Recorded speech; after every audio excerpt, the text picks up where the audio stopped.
Now, the rest of the story. Nobody liked Freddie. At least it certainly seemed that way. His own father detested him, as did his sister Amelia. His mother said she wished 100 times a day that he were dead. In fact, Freddie's mother once called him the greatest beast in the whole world. Nobody liked Freddie, nobody who really knew him. His home was the merry old England of nearly 300 years ago. Freddie was good at merriment. He lived lavishly and paid for it with an allowance from his father. That allowance was enormous, £50,000 a year. Enormous amount of money for early 18th century standards. And still Freddie protested that it was not enough for his purposes, meaning his parties. So he got an idea. He would marry a rich girl. Well, Freddie's father must have laughed.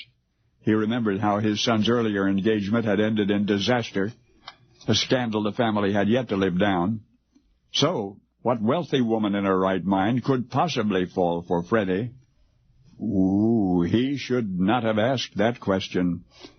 You see, the bold young Freddie asked for an audience with the elderly Duchess of Marlborough, and he really charmed the old lady, presented himself as a dashing gentleman with excellent prospects, and then he asked for the hand of the Duchess's favorite granddaughter. Now Freddie could really pour on the charm when he wanted to.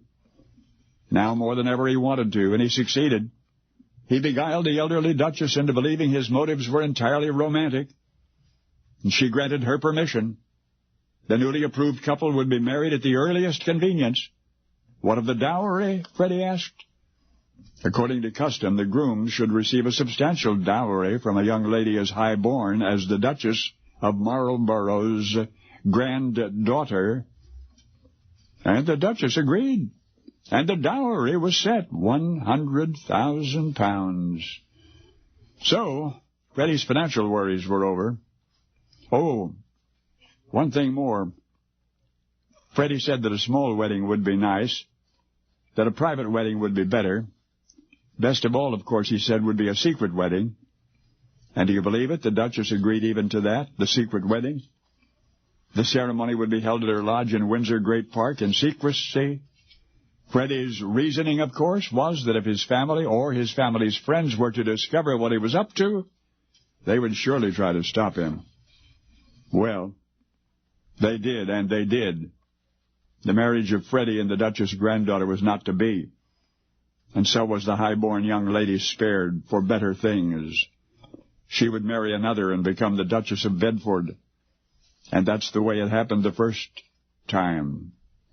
The first time. You see, Freddie was Frederick Louis, the Prince of Wales, the heir to the throne of England, some 300 years ago.